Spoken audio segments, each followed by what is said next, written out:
Paul Krugman is a well-known economist, and he's also a columnist at the New York Times. He's probably most famous for saying that the internet will never have more utility than that of a fax machine. Well, that was a wrong call. And now Paul Krugman, he's back, and he's saying that he got the inflation call wrong. We should give him kudos for at least admitting that he got it wrong.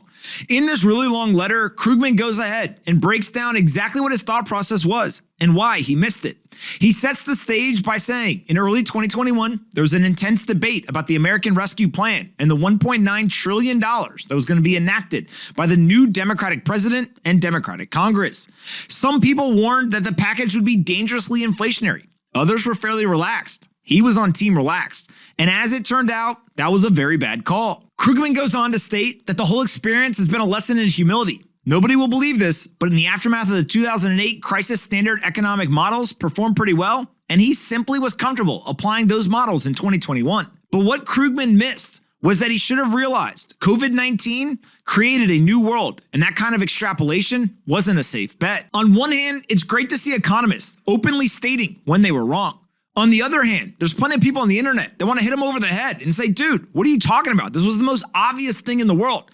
You can't expand the money supply and have supply chain disruptions like we had and not get high inflationary pressures. Ultimately, it doesn't matter. We can't go back and change the past. But what it does require is that in the future, when Paul Krugman or other people like him go out and state an opinion, we should be skeptical. We should ask a lot of questions, and we should pressure test their thesis. It'd be great if they showed their work and allowed for public discourse to go ahead and poke holes in their theories. At the end of the day, Paul Krugman, he's just an economist and a columnist.